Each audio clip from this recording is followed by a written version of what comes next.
lever forward.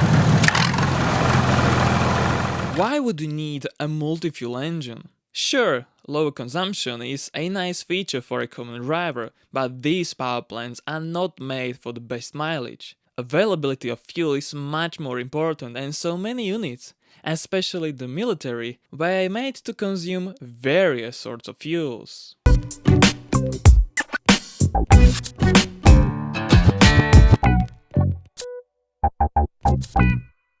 M35 and M39 series. Various trucks in the military, like the M35 duece or M39 5-ton, were using gasoline straight sixes for propulsion. However, a new multi-fuel engine was coming along in the early 1960s. It was a Continental product, dubbed the LDT465, as a 7.8-liter turbo diesel able to run on diesel, jet fuel, kerosene, or even gasoline, ideally mixed with oil to lubricate injectors. The engine was coupled to a 5-speed manual gearbox with a 2-speed transfer case.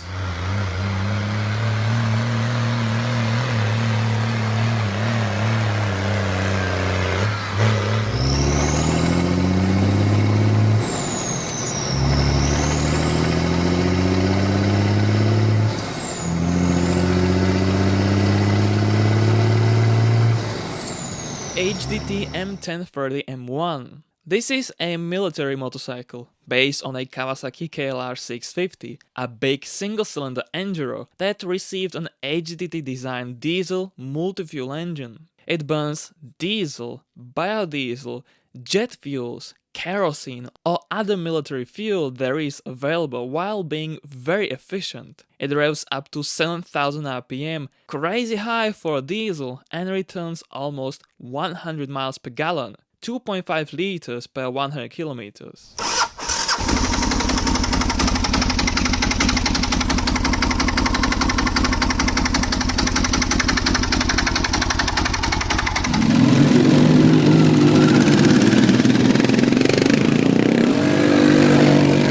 International Harvester. International Harvester Company had a different use for the term multi-fuel. They developed a head with another chamber with a spark plug inside per each cylinder, which would lower the compression when needed. Such a diesel engine was able to start on gasoline, and closing an auxiliary starting valve would raise the compression into the diesel range. This was an alternative to pony starter motors being applied on the TD6, 9, 16, 18, UD16, 24, and so on.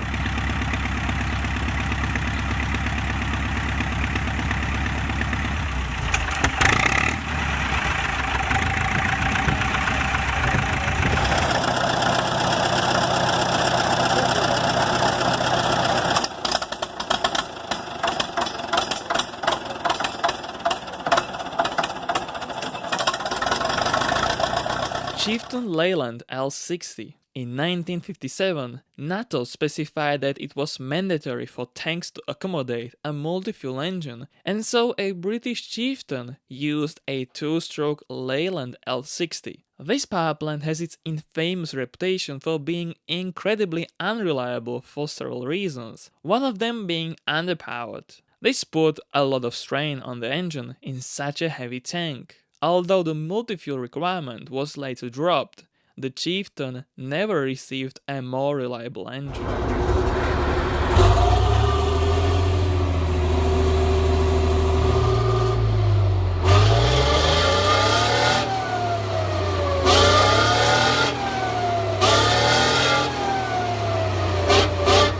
T-72 and T-90. In production since 1970, Russians have been making successful and reliable multi-fuel tank engines for quite some time, namely for the T-72 and T-90, even a gas turbine T-80. The T-72 was fitted with a supercharged unit with 180/186.7mm stroke length, making over 800 horsepower from the V12. The T-90 received a more powerful V92S2 turbocharged version, good for 1000 horsepower.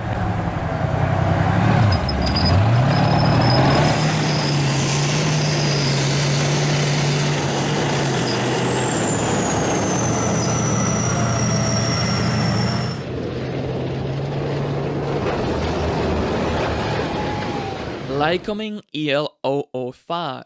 This lightweight engine is a special build for the Textron Aerosonde, a 36 kg heavy unmanned aircraft. It runs on auto 2-stroke cycle with a spark plug, but can burn jet fuel, diesel or gasoline via direct injection. It has 4 horsepower at most, but an economy cruise only requires 1.8 horsepower at 4,250 RPM at 45% throttle. The El005 is pretty much an RC engine with a range of 140 kilometers.